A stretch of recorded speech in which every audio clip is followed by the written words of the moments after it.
11:30 बजे मंत्रिपरिषद की बैठक हुई है, जिसमें 28 एजेंडों पर स्वीकृति प्राप्त हुई है। जो प्रमुख एजेंडे हैं जिनमें स्वीकृति प्राप्त हुई उसको मैं आपको बता दूं। उद्योग विभाग के अंतर्गत नंबर कितना है ये? 28। गायब है? अच्छा, गायब हो गया होगा, हो सकता है। मैसर Chandrika power private limited Fateh Ali Nalanda में 79 करोड़ 92 लाख रुपए का वित्तीय प्रोत्साहन क्लियरेंस दिया गया है इथेनॉल इकाई के लिए। ये इथेनॉल इकाई जो है वो स्थापित हो रही है 60 किलो लीटर्स पर डे की, 60 KLPD की। खाद्य उपभोक्ता संरक्षण विभाग में राष्ट्रीय खाद्य सुरक्षा अधिनियम के अंतर्गत जो डोर स्टेप डिलीवरी हो रही है खाद्यान्न की, उसमें डीलर्स के लिए और हताहलन के लिए यानी ट्रांसपोर्ट के लिए संचालन, उठाई धराई, डीलर्स मार्जिन इत्यादि में केंद्रांश की विमुक्ति अभी नहीं हुई है।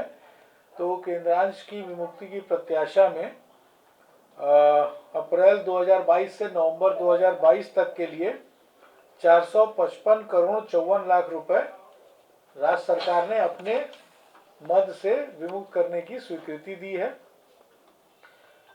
जयवर्धन गुप्ता तत्कालीन प्रखंड विकास पदाधिकारी को सरकारी सेवा से बर्खास्त किया गया है। पर्यटन विभाग के अंतर्गत जो निर्मित भवन है OP शाह सामुदायिक भवन माल सलामी, जो गुरुद्वारा जी के बगल में है, उसकी जमीन जो ली गई है उसके मुआवजा की राशि 44 करोड़ 37 लाख रुपए की स्वीकृति दी गई है। पथ निर्माण विभाग में श्री उपेंद्र कुमार सिंह को CBI के द्वारा दर्ज जो मुकदमा हुआ था उसमें दोषी करार दिया गया, उसके आधार पर उनको सेवा से बर्खास्त किया गया है। ये पथ निर्माण विभाग में राजगीर पथ प्रमंडल में सहायक अभियंता थे। राजस्व एवं भूमि सुधार विभाग के अंतर्गत गजेटियर्स, बिहार गजेटियर्स शोध पदाधिकारी संवर्ग नियमावली के अंतर्गत 2 पदों का सृजन किया गया है। एक पद है उप राज्य समन्वयक संपादक का और एक है संयुक्त राज्य संपादक का। 2 पदों का सृजन किया गया है। भूमि सुधार विभाग में, राजस्व भूमि सुधार विभाग में NHAI को पटना गया डोभी रोड के लिए 3.7 एकड़ जमीन जो है वो निःशुल्क हस्तांतरित की गई है, रोड के चौड़ीकरण जो हो रहा है उसके लिए। विधि विभाग के अंतर्गत भोजपुर जिला में पीरो अनुमंडल न्यायालय के लिए 6 एकड़ जमीन के अधिग्रहण के लिए 49.20 करोड़ रुपए की स्वीकृति दी गई है। अभी हाल में ही आपने देखा था कि बिग जैम करके डिस्ट्रिक्ट का जो वो हुआ था, all India district level athletics प्रतियोगिता जो हुई थी, उसमें बिहार उत्कृष्ट खिलाड़ियों की सीधी नियुक्ति नियमावली 2023 को स्वीकृति दी गई है। अब जो है वो क्लास 1 के जॉब में सीधे डिप्टी ये SDO और DSP और इन सब के रैंक में उन लोग की सीधी भर्ती हो जाएगी। और अगर उनका अर्हता जो है वो कम भी है तो भी भर्ती करने के बाद 5 साल का उनको समय दिया जाएगा कि वो जो निम्न अर्हता है उसको पूरा कर लें। अर्हता क्या क्या है, कुछ है क्या जो सबके लिए है? जैसे जो SDO और DSP बनते हैं तो उसका बैचलर्स डिग्री है ना अर्हता। तो जो अर्हता है जिस पद के लिए, जिस पद पे जाएंगे उसके लिए, अगर उनको पास अर्हता नहीं, मान लीजिए कोई 12th क्लास पास है और बहुत अच्छा खिलाड़ी है, तो उसको 5 साल का समय दिया जाएगा कि आप ग्रेजुएशन कर लें। यदि किसी की अर्हता कुछ और है तो उसकी अर्हता के लिए उनको 5 साल का समय दिया जाएगा, तब तक उनकी नियुक्ति कर ली जाएगी। खिलाड़ी का क्या अर्थ है? गोल्ड मेडल मिलेगा उसी को, किस स्तर का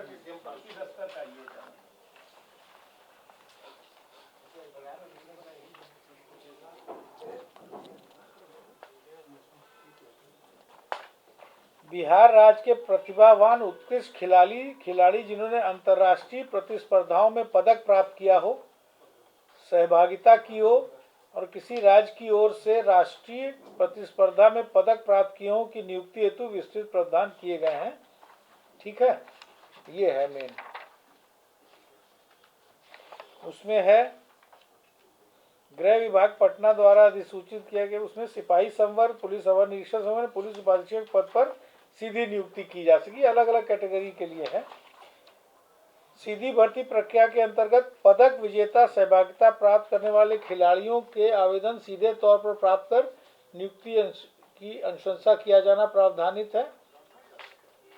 और उत्कृष्ट खिलाड़ी किसी पद पर नियुक्ति हेतु निर्धारित शैक्षणिक योग्यता धारण नहीं करने के बावजूद भी नियुक्ति के पात्र होंगे, परंतु ऐसे खिलाड़ियों को 5 वर्ष के अंदर जो अर्हता है न्यूनतम वो प्राप्त करना होगा।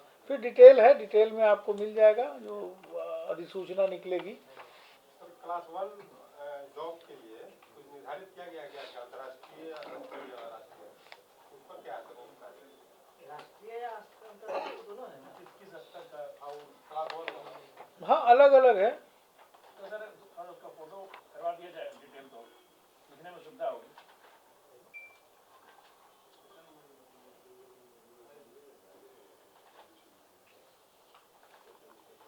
जैसे अनुसूची 1 के A1 A2 में वर्णित खेल जो है, A1 A2 जो है वो ओलंपिक्स और विश्व कप में अगर मेडल प्राप्त किया है या उसमें सहभागिता भी है तो उनको सबसे ऊपर की श्रेणी में दिया जाएगा।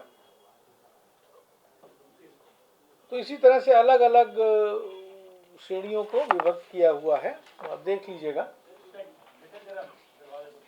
हाँ हाँ। उसी तरह सामान्य प्रशासन विभाग ने सुपौल जिला अंतर्गत 2022-23 के लिए आवास, वहाँ पर जो नया जिला बना था उसके बाद से कर्मचारियों पदाधिकारियों के आवास वगैरह नहीं थे, तो उसके लिए 51 करोड़ रुपए स्वीकृत किए गए हैं।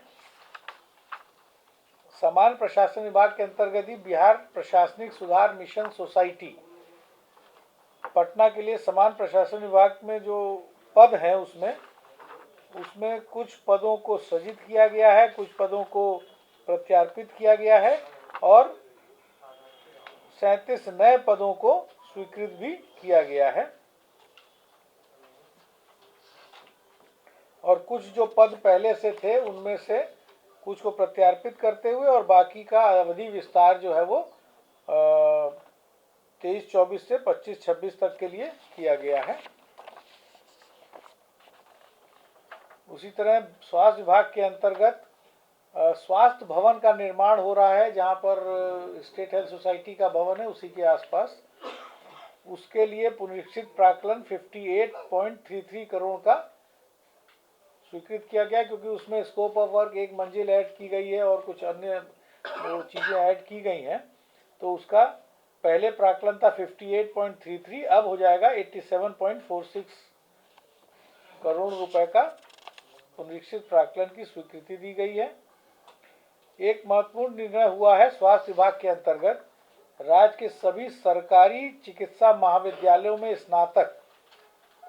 स्नातकोत्तर और सुपर स्पेशलिटी पाठ्यक्रमों में नामांकन हेतु नामांकन एवं अन्य शुल्कों में एकरूपता लाने हेतु नामांकन एवं अन्य शुल्कों के पुनर्निर्धारण तथा राष्ट्रीय आयुर्विज्ञान आयोग नई दिल्ली के प्रावधानों के अनुरूप निजी चिकित्सा महाविद्यालयों और डीम्ड विश्वविद्यालयों के स्नातक एवं स्नातकोत्तर पाठ्यक्रमों में 50% सीटों पर नामांकन एवं अन्य शुल्क सरकारी चिकित्सा महाविद्यालयों के निर्धारित शुल्क के अनुरूप ही किए जाएंगे, इसकी स्वीकृति दी गई है।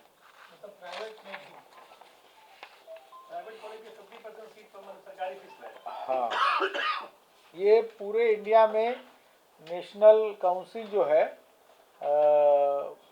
राष्ट्रीय आयुर्विज्ञान आयोग जो है, उसने ये पूरे राज्य देश भर के लिए एक नियमन दिया है कि इस तरह से किया जाए, उसी के आधार पर ये किया गया है। और हाँ, तो लागू हो गया, तो ये हो गया इस सेशन से। अब जैसे स्नातक, इसके लिए भी यहाँ पर एक त्रिस्तरीय समिति गठित की गई है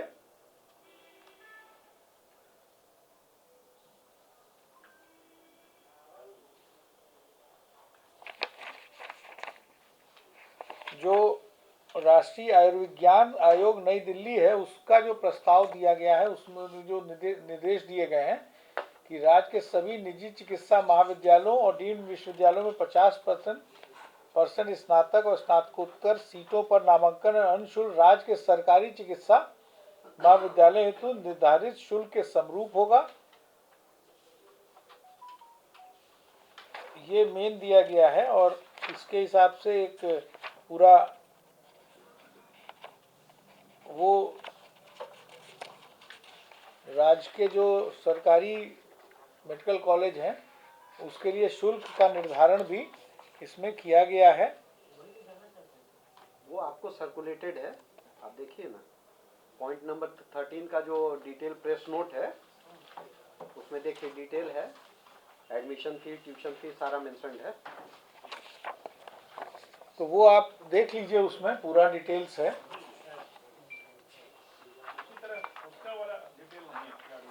हाँ,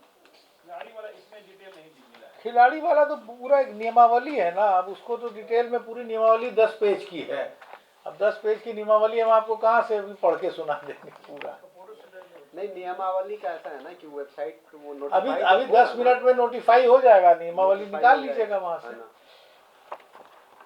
स्वास्थ्य विभाग में बिहार राज्य मानसिक स्वास्थ्य एवं संबद्ध विज्ञान संस्थान जो कोलेवर में है, नियमावली 2005 के नियम 4 में संशोधन की स्वीकृति दी गई है। उसमें क्या था कि पहले ये जो नियमावली बनी थी ये 1947 से पहले का था वो सब। तो उस समय कुछ लोग बंगाल के भी इसमें थे, कुछ उड़ीसा के लोग थे और आयुक्त और सचिव के उस पे जो है पूरा गठित थी। तो अब इसका गठन जो है वो माननीय मंत्री स्वास्थ्य विभाग इसके अध्यक्ष होंगे, अपर मुख्य सचिव स्वास्थ्य विभाग उपाध्यक्ष होंगे और फिर कई उसमें सदस्य हैं जो कि ये समिति है जो कि संस्था के स्वासी संस्थान होगा और प्रबंधन समिति में निहित होगा। ये पूरा जो स्वासी निकाय की जो समिति बनी है उसको पूरा रिकास्ट किया है। पुरानी जो थी वो बहुत ही उसमें उड़ीसा और बंगाल के भी लोग थे, तो अब जरूरत नहीं है, रांची और झारखंड के भी लोग थे। इसी प्रकार पथ निर्माण विभाग के अंतर्गत 3 जिलों में कई लेवल क्रॉसिंग और आरओबी इत्यादि के लिए 238,53,39,39,500 रुपए की राशि स्वीकृत की गई है, उसकी प्रशासनिक स्वीकृति। और उसमें करीब कितने हैं, दरभंगा में है, कुछ पश्चिमी चंपारण में है, बेगूसराय में, अलग अलग स्कीम्स हैं जिसका की डिटेल्स है।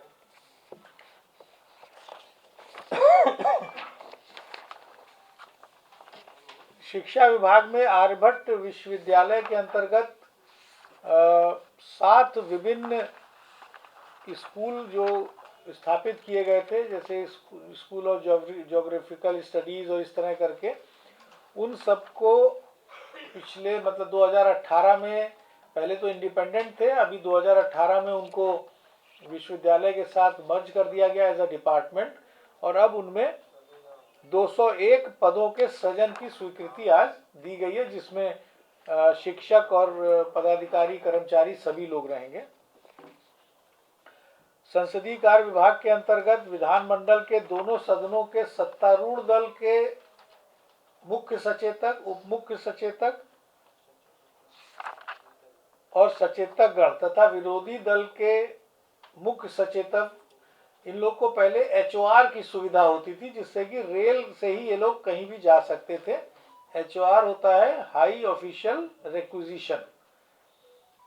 तो इन लोग काफ़ी वो था कि भाई अब तो रेल तो बहुत ज़्यादा लोग चलते नहीं है, वायुयान से चलते हैं, और बाकी जो वो उसी दोनों सदनों के जो माननीय सदस्य हैं उनको एचओआर के अलावा, मतलब एचओआर नहीं बट 4 लाख रुपए का पास के हिसाब से मिलता है, रेल का मिलता है वो, और वायुयान के लिए उनको रिइंबर्समेंट होता है। तो अब उनको ये विकल्प दिया गया है कि आप चाहें तो HOR ले सकते हैं, या जो सामान्य सदस्य हैं विधानमंडल के, उनकी भांति आप उनकी तरह से आप रेल और विमान का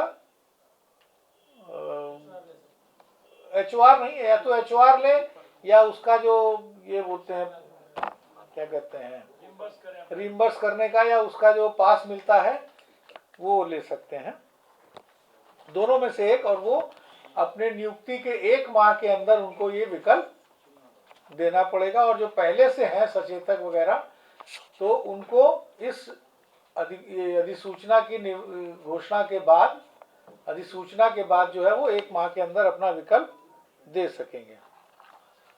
पथ निर्माण विभाग के अंतर्गत भूमि अर्जन से संबंधित मामलों के अनुश्रवण के लिए 2 पदों को स्वीकृत किया गया। ये संविदा आधारित पद होंगे। तारामंडल से ज्ञान एवं विज्ञान संग्रहालय दरभंगा के लिए कि जो सृजित पद हैं उनको Bihar council of science and technology Patna के अंतर्गत किया गया है।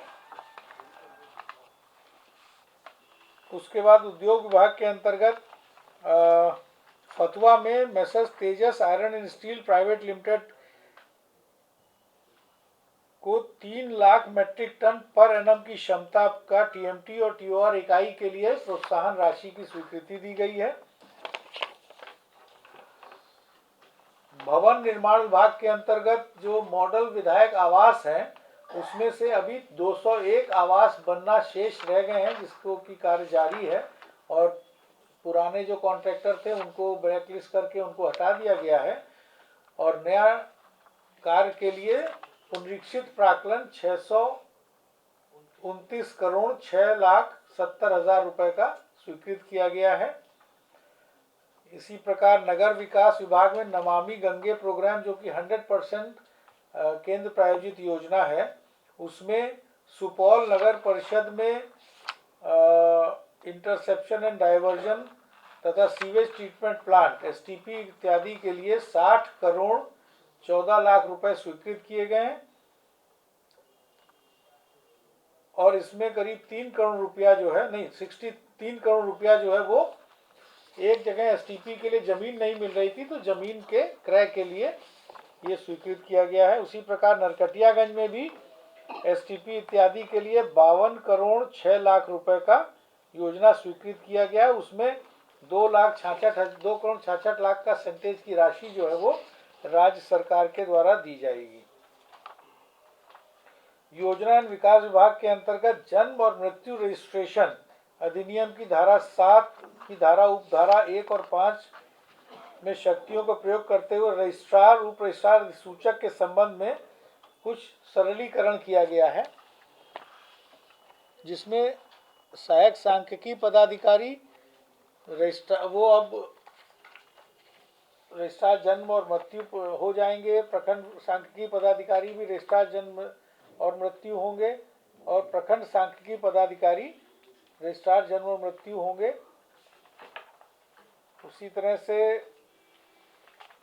चिकित्सा महाविद्यालयों में अधीक्षक उपाधीक्षक हो जाएंगे, और प्राथमिक स्वास्थ्य केंद्र में भी प्रभारी चिकित्सा पदाधिकारी। अब पहले की तरह उनको एक ही जगह पर नहीं भागना पड़ेगा, अब अलग अलग जगह के लिए अलग अलग रजिस्ट्रार बर्थ एंड डेथ बना दिए गए हैं।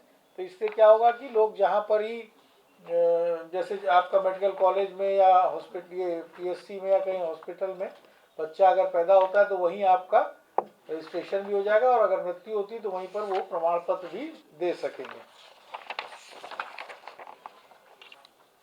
योजना विकास विभाग में एक अत्यंत महत्वपूर्ण डिसीजन लिया गया है।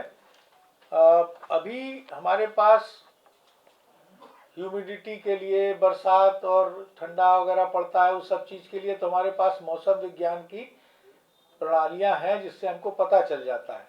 लेकिन कोहरा, फॉग और कोल्ड वेव को डिटेक्ट करने का कोई हमारे पास वो नहीं है, क्या नाम है, सॉफ्टवेयर कहिए या उसकी कोई प्रणाली नहीं है।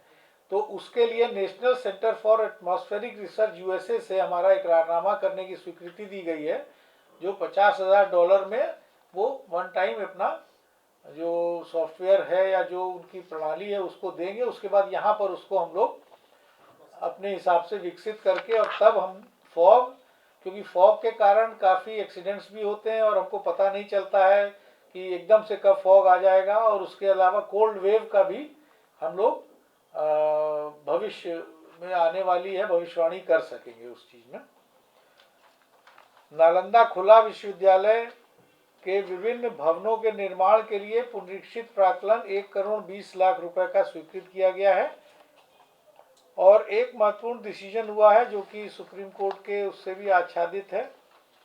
माध्यमिक एवं उच्च माध्यमिक विद्यालयों में समावेशी शिक्षा के लिए जो दिव्यांगता प्राप्त ये हैं बच्चे हैं, उनके लिए भी हम लोग को पढ़ाने के लिए कोई अलग से स्पेशल एजुकेटर्स नहीं होते हैं, तो उसके 270 पदों का सृजन किया गया है, ताकि जो लोग दिव्यांगता प्राप्त बच्चे हैं उनको, कुछ लोग मेंटली रिटार्डेड होते हैं, कुछ लोग आँख से नहीं देख पाते हैं, या लोकोमोटिव होता है, या स्पीच का, या कान के, तो उसके लिए अलग अलग स्पेशलिस्ट होते हैं।